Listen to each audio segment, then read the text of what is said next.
5 True Horror Stories That Could Happen to Anyone. Story 1: Drive-Thru Warning. I've told this story only a handful of times, and every time I do, people either don't believe me or they get quiet, because deep down, they know it could happen to them too. It was a regular school morning. I remember because I woke up earlier than usual, way before my alarm. I was tired, half out of it, and honestly, the only thing on my mind was food. There's a fast food place right near my school, and I decided to swing by for breakfast. I figured it would save me some time, and I could eat in the car before class. The parking lot was nearly empty when I pulled in. Just me, a silver sedan a few spots over, and one car already at the drive-thru window. It was still dim outside, the kind of early morning where the sun hasn't fully risen yet, and the whole world feels half asleep. I ordered like usual, nothing special, just food to get me through the day. The speaker crackled when the cashier read it back, and I thought her voice sounded a little off, shaky, but I brushed it off. Maybe she was tired too. When I pulled up to the window, that's when I noticed something was wrong. The girl working the window looked pale. Her eyes kept darting behind me, like she was checking the lot. Her hands shook slightly as she held the bag out to me. At first, I thought maybe she was just new or nervous, but then she leaned closer, lowered her voice, and whispered, "Don't turn around." I froze. My heart started pounding. My brain didn't know what to do. Was she messing with me? Was it a prank? I kept my eyes locked on hers, and the look she gave me wasn't a joke. It was fear. She pressed the bag into my hand harder than she needed to and repeated, almost breathless, "Please don't look, just go." I don't know what instinct kicked in, but I did exactly what she said. I put the car in drive and pulled out of there without glancing back once. My hands were shaking on the steering wheel. Every nerve in my body screamed at me to look, but something told me if I did, I'd regret it. I sped straight to school, parked, and just sat there for a minute trying to calm down. The bag of food sat untouched on the passenger seat. Eventually, I forced myself to go to class and tried to shake it off. Maybe I was overreacting. Maybe it was nothing. But the next day, I found out it wasn't nothing. A local news alert popped up on my phone. A man had been arrested in that same fast food parking lot early that morning. He'd been hiding between cars, waiting for people to pull up to the drive-thru alone. Police said he'd already tried to grab someone before they caught him. The article showed his mugshot. I'll never forget his face. Messy hair, hollow eyes, like someone who'd been living in shadows for too long. And the thought that sent chills straight down my spine was this: he must have been right behind me when I was at that window. The cashier knew. She saw him. That's why she warned me. That's why she told me not to turn around. I still wonder what would have happened if I hadn't listened. If I had turned to check my mirror, maybe that moment of hesitation would have been enough for him to grab me. Maybe I wouldn't be here telling this story. It's been years since then, but every time I go through a drive-thru now, I can't help but feel watched. I still catch myself checking the mirrors too much, scanning the lot for shadows. And no matter how many times I tell this story, that one whispered sentence is burned into me forever. Don't turn around. Story 2: Gas Station Killer. It was a little past midnight when I realized my gas light wasn't just low, it was empty. I'd been ignoring it on my drive home from a friend's place, telling myself I could make it. But now, the needle was buried, and I didn't have a choice. The highway was almost deserted. I took the next exit and pulled into a small gas station that looked half alive. A single buzzing light flickered above the pumps, painting the lot in a pale, sickly glow. Inside, I could see the cashier slumped behind the counter, scrolling on his phone, barely glancing up as I pulled in. The place felt wrong, too quiet. But I told myself I was just tired. I got out, swiped my card, and started filling up. The air was cold, and the smell of gasoline clung to me. That's when I noticed him, a man leaning against the side of the convenience store, hoodie pulled low, hands stuffed into his pockets. I didn't see him when I first pulled in, but maybe I wasn't paying attention.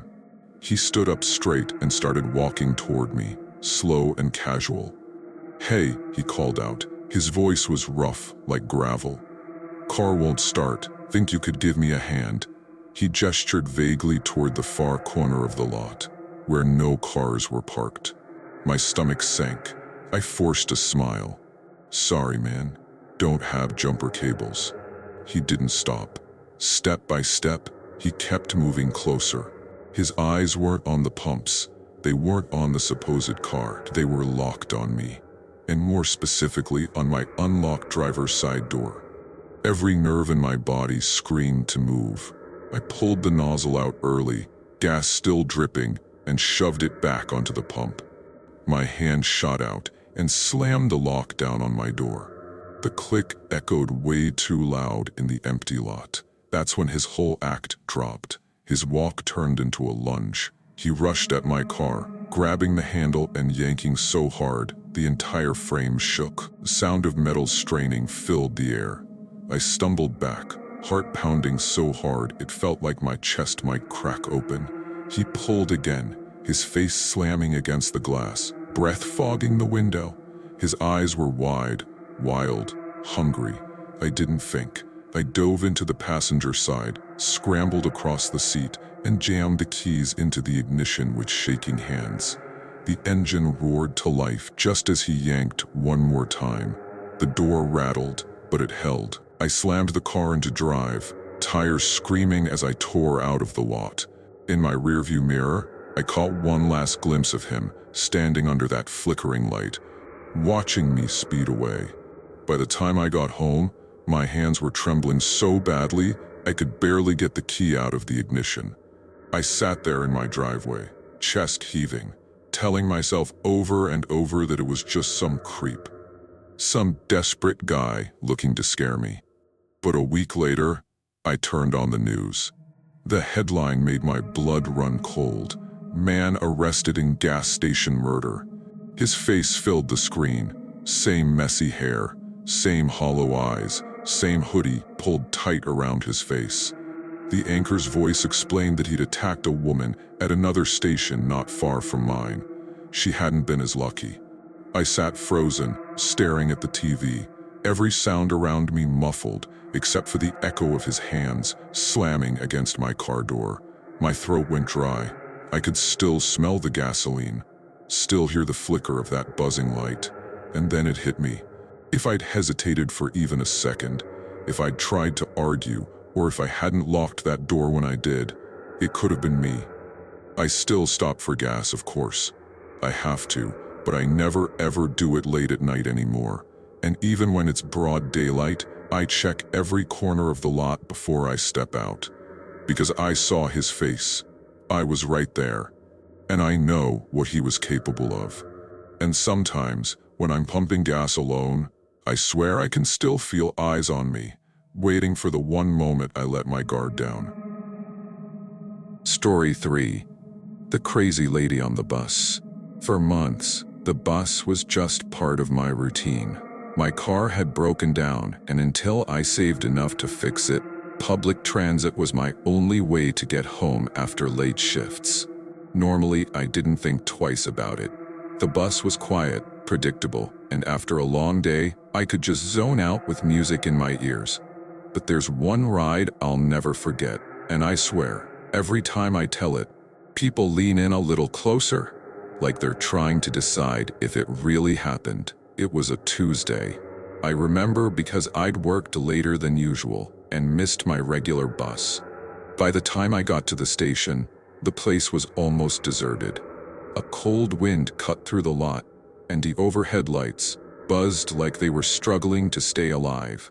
When the last bus of the night pulled up, its headlights felt like the only real light on the street. I climbed on, tapped my pass, and scanned the rows of empty seats. There were only 3 other people inside. A man in a suit sitting right at the front, staring out the window like he was lost in thought. A teenager slouched in the very back, hoodie pulled low, looking half asleep. And then her. She was sitting across the aisle from me. Thin, jittery, hair messy, like she hadn't brushed it in days. She clutched a torn grocery bag to her chest and rocked slowly, back and forth, whispering under her breath. Her lips moved constantly, but her eyes darted around the bus, wide and wild, like she was seeing things the rest of us couldn't. I told myself not to stare. I slid into a seat, put in my earbuds, and tried to disappear into my phone. But even with music playing, I felt it. Her gaze. After a few stops, I glanced up. She was staring straight at me. Her lips were moving faster now, whispering words I couldn't hear. I looked away quickly, heat crawling up my neck. My brain started racing. Just ignore her. She'll lose interest. Don't make eye contact. But she didn't stop. Every time I shifted in my seat, I could feel her following me with her eyes. Another few stops passed. No one else got on. No one else got off. The bus felt darker, emptier, like the space between me and her was shrinking. And then, she leaned closer. Through the music, I heard her voice cut through, clear as day. "He told me about you." My stomach dropped. I yanked out one earbud. She smiled, lips tight, teeth clenched. Her voice dropped to a hiss. "He told me to take you with me."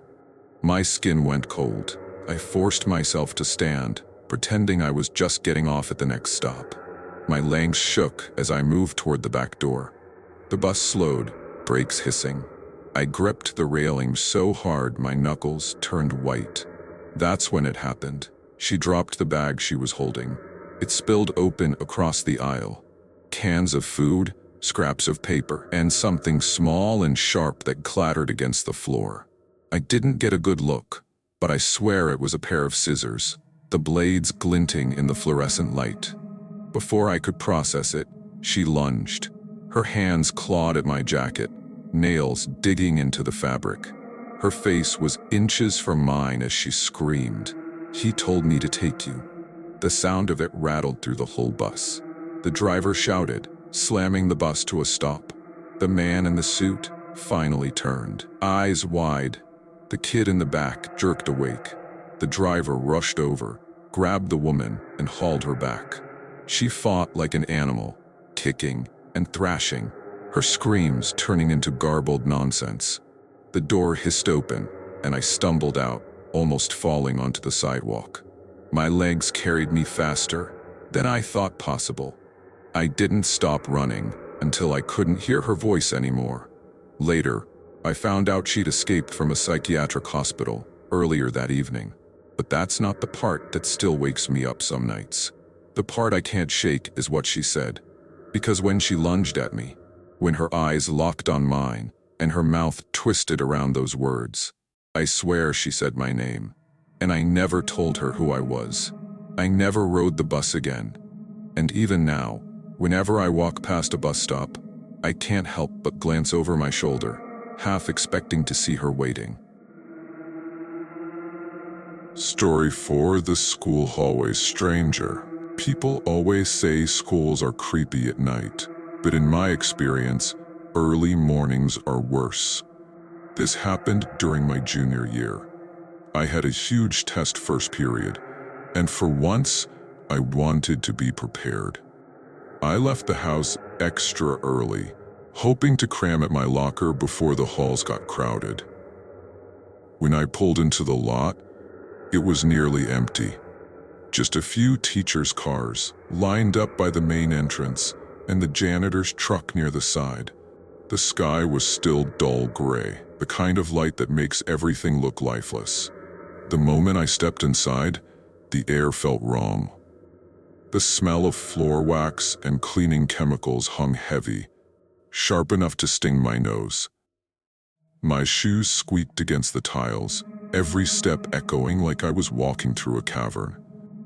I'd been in this building hundreds of times, but that morning, it didn't feel like my school. It felt like somewhere else entirely. I was halfway down the corridor, fumbling with my notes, when I heard it. Footsteps. At first I told myself it was just the echo of my own. But then I stopped, and the sound didn't. 2 more steps. Slow, heavy, deliberate. A chill ran through me. I turned fast, heart pounding. That's when I saw him. A man, leaning against the lockers at the far end of the hall. Not a teacher, not a student. Just a man. He was tall, dressed in dark clothes that didn't fit the school at all. His hands stayed buried in his pockets, like he had nothing to prove. He didn't move when I spotted him. He just stood there, watching. And then he smiled. It wasn't a friendly smile. It was wide, stiff, too controlled, like he was holding back laughter at some private joke. When he finally spoke, his voice carried easily through the silence. "Your teacher won't make it to class today." My throat tightened. My body went cold. "What?" I managed to whisper. He tilted his head slightly, grin stretching wider. "She won't be here." The words were simple, but the certainty in his tone made my stomach twist. He wasn't guessing. He wasn't joking.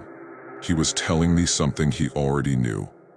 I wanted to yell, to ask who he was. The fear pinned me in place. My mind scrambled. Maybe he's a parent. Maybe he's a sub. Maybe I'm dreaming. None of it made sense. I forced myself to move.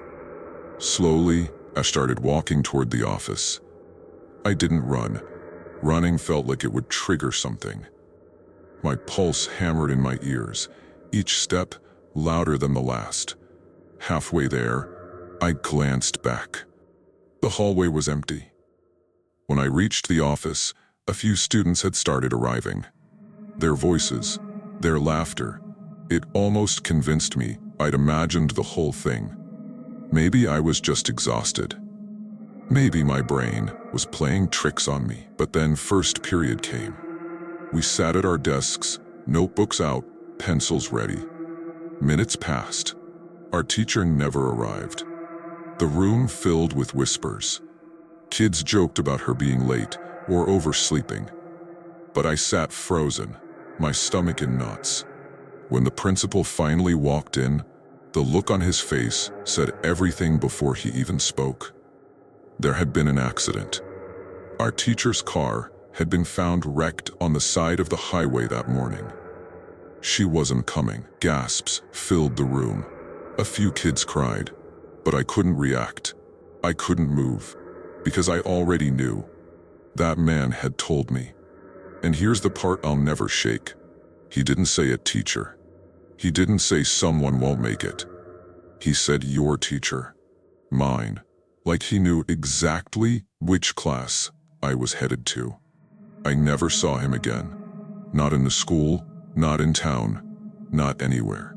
But the memory followed me. I started avoiding early mornings. Even now, years later, whenever I walk alone down a quiet hallway, my body tenses. My ears strain for footsteps, because sometimes I swear I still hear them. Slow, heavy, deliberate.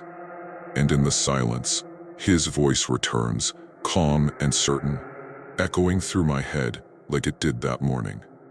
Your teacher won't make it to class today. Story 5: The Parking Lot Stalker. It was close to midnight when I pulled into the fast food lot. I'd just finished a late shift and figured I'd grab something quick before heading home. Normally, I'd go straight to the drive-thru, but that night I decided to park. I wanted a few minutes to eat in silence before crashing at home. The lot was mostly empty. A couple of cars scattered around, the neon sign buzzing faintly above me. The air smelled like grease and exhaust. I shifted into park, unwrapped my food. I could see the outline of a driver now. A man, face shadowed, hands gripping the wheel. And then I realized something that made my blood run cold. He wasn't alone. There was another figure in the passenger seat, smaller, head tilted toward me, unmoving. I didn't wait to see more. I tore out of that neighborhood, pushing the engine harder than I ever had. My vision blurred with tears, adrenaline coursing through every nerve. Finally, I spotted a 24-hour grocery store, lit up like a beacon. I swerved into the lot, parked right by the entrance, and jumped out of my car before it even stopped rolling. I sprinted inside, straight to the clerk at the counter, breathless, shaking, stammering about a car following me. When we looked outside together, the sedan was gone. I waited nearly an hour before leaving. My hand still shook on the wheel the entire way home. I checked every mirror, every shadow, convinced they'd be back. The next morning, I told myself it was just a scare, just some random creeps trying to mess with me. But then I saw a news article online. A car matching that same description had been linked to multiple abductions in nearby towns. Victims pulled from parking lots late at night. Some of them were never found. I think about that night every time I see an empty parking lot. Every time I sit in my car longer than I should. Because whoever was in that sedan, they weren't just following me, they were waiting for me to stop. And if I hadn't driven like my life depended on it, I don't think I'd be here to tell this story. All of these stories were told by real people, and the scariest part is, they still don't know if it's really over.